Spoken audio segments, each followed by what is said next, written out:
The Taco Bell strangler and rapist is known to be the most infamous serial killer in the history of the state of North Carolina. He was given several nicknames by the Charlotte Mecklenburg press, like Charlotte Strangler and Taco Bell Killer.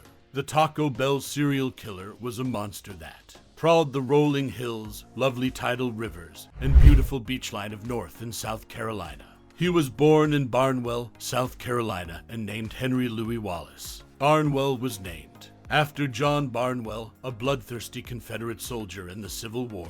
Henry Louis Walker was raised by his mother, who worked long hours at a textile plant. Wallace claims his violent nature was birthed from both the verbal and abuse he endured at the hands of his mother, and a craving for rough sex was imprinted in his psyche after witnessing the vicious gang rape at the age of 8. We have no way of verifying any of these claims made by this predator of young, innocent women, and even if true, these incidents are not an excuse to prey on others at will.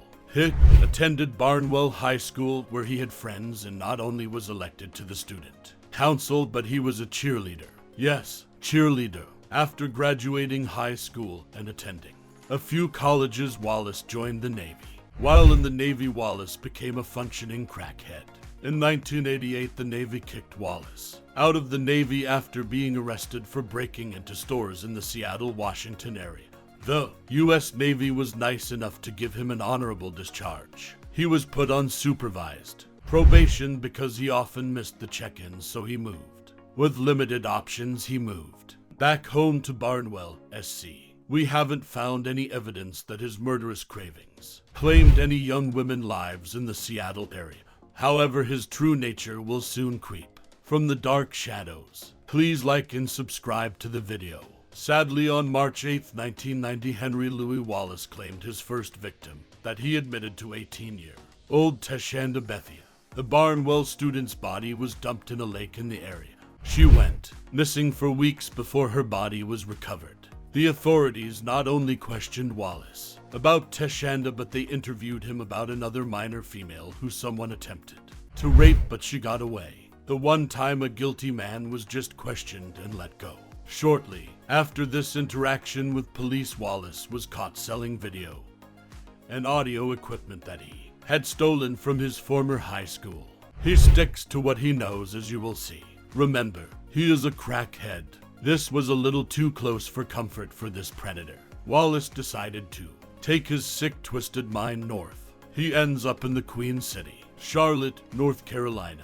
The Queen City had no idea what had just touched down in her court. In November 1992, now living in Charlotte, North Carolina, Henry Louis Wallace found work at several fast food restaurants before becoming a manager at the Taco Bell near Eastland Mall. It took Wallace only 6 months before this monster started to earn his evil moniker, the Taco Bell Strangler. In May of 1992, Wallace brutally raped and killed 33-year-old Sharon Nance. After violently raping and strangling her, he tossed her body by the railroad tracks with no more thought than you get a taco wrapper. Her body was found a few days later. Sharon was the first by Wallace admission of his victims in Charlotte. She would be the beginning of part 2 of this beast hunting season. He was only able to cage the hunger of the inner predator inside him for a month before robbing another young woman of her greatest asset. June of 1992, he struck, once again raping and strangling 20-year-old Caroline Love in her apartment. Caroline had the misfortune of becoming close friends with the then girlfriend of Wallace. She became his prey for this demon simply because she met and befriended his girlfriend where they both worked at a Bojangles. Wallace, so absent of normal feelings, unable to feel any compassion, actually went to the police station with his girlfriend and Kayleen's sister to fill out the paperwork to report her missing. Only a demon could be this cold-hearted. Caroline had no clue that Satan had been invited into her circle. It wasn't until 2 years later before her body was found and properly laid to rest. And when you thought evil could not go any lower, Wallace steeps even lower. After raping and strangling to death his next victim, 20-year Shauna Hawk, who worked at the same Taco Bell he managed, on Feb 19, 1993. He goes to the funeral, requested the day off, got dressed and went to her funeral, sitting in the same church with her loved ones that are grieving. a loss of their sister, daughter, friend. June 22nd, 1992, the Taco Bell Strangler claimed the life of Audrey Spain. Audrey was a co-manager at the same Taco Bell Strangler that Wallace was employed at. Keep in mind, Shauna worked there too. I know what you're thinking. How didn't the diligent, intuitive, top-flight investigators didn't see a common thread? Well, I would never consider the fact all the victims are young, black, low-income earners. Women played any part in the attention given to these cases. Dee Sumter, Shauna Hawk mother, stated the victims weren't prominent people with social economic status. They weren't special, and they were black. Is why she feels the Taco Bell Strangler terrified and terrorized for so many years. A FBI agent if nothing else. Shauna Hawk investigation was negligence of the highest degree. This killing spree had the black community of Mecklenburg County in constant terror for years. Another homicidal consultant said Mecklenburg County Homicide Department missed an obvious serial killer pattern. Really, anyone who has watched at least 2 B-rated serial killer movies could have figured this pattern out. The very sad reality is low-earning women that happen to be black, brown, or Asian rarely get the same attention when they go missing or end up dead. We can watch an entire video just on indigenous women that have gone missing or found dead for decades in this country. No answers, no suspects, no justice. If you are interested, please subscribe because I will post one. This takes us to the next victim, Valencia M. Jumper 21.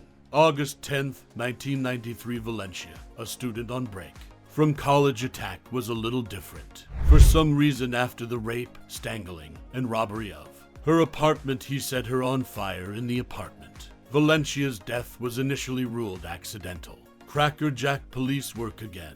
It wasn't until years later it was discovered she was murdered. And the Taco Bell Strangler attended her funeral also.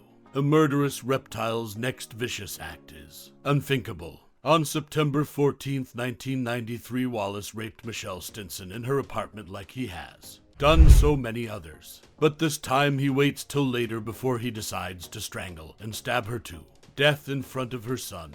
And guess where Michelle worked? The same Taco Bell. Most Taco Bells only have so many employees at a time, then you rule out the women and talk to the males. Oh yes, the Taco Bell Strangler is arrested 5 months after Michelle Stinson murder. They got him. No, wait. They arrest him for shoplifting.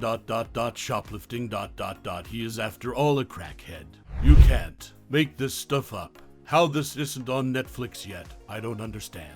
I in no way am making light of the fact that 11 beautiful young women were needlessly killed. I am just so upset as the victims' loved ones are that these obvious clues were so easily overlooked. A little over 2 weeks after his shoplifting arrest, Shauna Hawk's mother Dee Sumter appealed to the public to find her daughter's killer. The Taco Bell killer responded by raping and strangling Vanessa Little White in her apartment. Vanessa's sister worked at the same Taco Bell that Wallace managed. So many victims, none with forced entry, all raped, strangled, robbed, and connected in different ways to the same Taco Bell and or the girlfriend of the male manager working at said Taco Bell.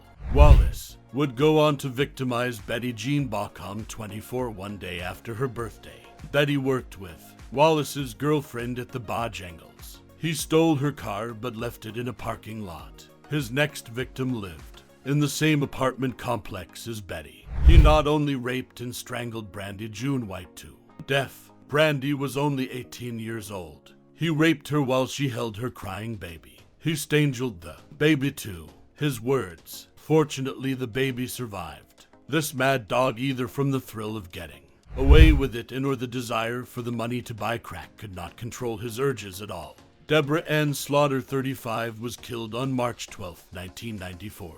He didn't just rape and strangle Deborah, he stabbed her 38 times. Some think it was her own knife because she had started carrying a knife since this terror had begun. The knife she was probably hoping would help protect her. The Taco Bell Strangler would be arrested the next day, March 13, 1994. And this time it was finally for murder. This time the Taco Bell Strangler would not stop talking. He gave hours of very descriptive details of the acts he committed over the previous 4 years. Wallace admitted to raping and killing 11 black, Women. Charlotte police chief at the time rejoiced over the arrest of Henry Louis Wallace. Charlotte. Police Chief Dennis Nowicki issued an apology to the citizens of Mecklenburg County for how the case was handled. What does that mean? Anyway, January 7th, 1997, Henry Louis Wallace was convicted of 9 murders and received 9 life sentences. This story not over yet. If able, donate to Persona.org, organization that helps abused women. Now on June 5th, 1998, Wallace married Rebecca Torridge, a former prison nurse. Lastly, Wallace, after being put on death row, has filed an appeal of his convictions. He is claiming his confession was coerced. Guess he can't bear the thought of leaving his wife. Please tell me in comments what you think would be better for Wallace, spending the rest of his days in prison or let a whole injection. Does North Carolina still have the electric chair? Let me know in comments if you know the answer. Check out Andrew Tate's sex trafficking, kickboxer and Big Brother contestant.